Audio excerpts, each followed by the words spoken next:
वरती काही नव्हतं. आदरणीय पवारसाहेब विधान भवनला गेले आणि ते चालत परत येताना आमदारांनी सांगितलं की त्यांना काही बोलायचं. तिथे सगळ्यात जवळ जे कॅबिन होतं तिथे ते योगायोगाने हे कॅबिन होतं आणि असे काही फिक्स्ड कॅबिन्स नसतात विधान भवनमध्ये. आणि त्या कॅबिनमध्ये पवारसाहेब गेले.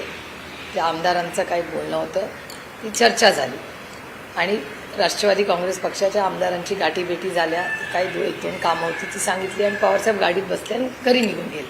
आम्हाला कुणालाही एक झालेलंही माहिती नाही आणि खरं तर आम्ही त्याला फार महत्त्वही दिलं नाही, कारण आम्हाला म्हणजे एक आमदारांसाठी साहेब कुठेतरी बसले तर योगायोगाने ते शिंदे साहेबांचं ऑफिस निघालं. शिंदे साहेबांचाही मनाचा मोठेपणा, कारण का शेवटी ते एका मोठ्या पदावर आज आहेत आणि त्या मोठ्या पदावर असताना कॅबिनेट चालू असताना ते खाली आले. पवारसाहेबांना दोन शब्द बोलले आणि परत कॅबिनेटला गेले.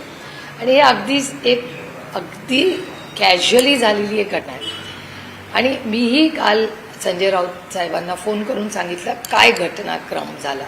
त्याच्यामुळे मला असं वाटतं की हे गैरसमजानी कोणीतरी कदाचित राऊत साहेबांना चुकीची माहिती दिली असेल, त्याच्यामुळे ते काल बोलले असते.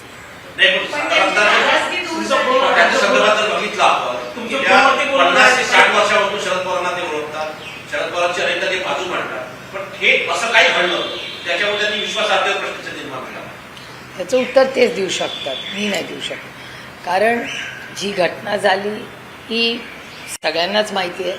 त्याचबरोबर ही जी घटना झाली त्याच्याबरोबरच्या ज्या गोष्टी आहेत त्या राऊत साहेबांना मीच काल स्वतः फोन करून सांगितलेल्या आहेत. आणि तो घटनाक्रम इतका कॅज्युअली आणि झाला चंगाने की ते म्हणजे इतकं ते म्हणजे मला आश्चर्य वाटलं. त्याची बातमी पण झाली. त्याच्यात बातमी करण्यासारखं खरंच काही नव्हतं.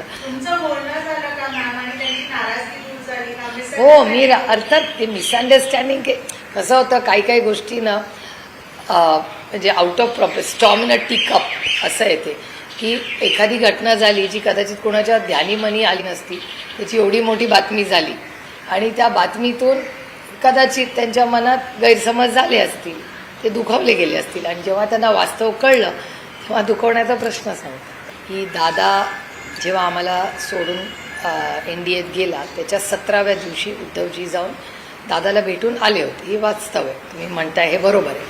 पण असं आहे, मी असा त्याचा अर्थ काढला की उद्धवजी हे मुख्यमंत्री राहिलेले आहेत, तेव्हा आमदारही होते ते, आणि दादा हे उपमुख्यमंत्री आहेत. त्याच्यामुळे एका संविधानिक पदासाठी शुभेच्छा देणं हे मला काही त्याच्यात गैर वाटलं नाही. आणि ठीक आहे ना, तेवढं म्हणजे आम्ही ते समजून घेतलं. त्याचं कारण असं की ठीक आहे की म्हणजे दादाने एक निर्णय घेतला होता तो आम्हाला अयोग्य वाटला. आणि ज्या पद्धतीने त्या घटना झाल्या होत्या तेव्हा म्हणजे जसं आदरणीय पवारसाहेबांना एका अध्यक्षपदावरनं ज्या पद्धतीने काढलं होतं तेव्हा आम्हालाही तो धक्काच होता.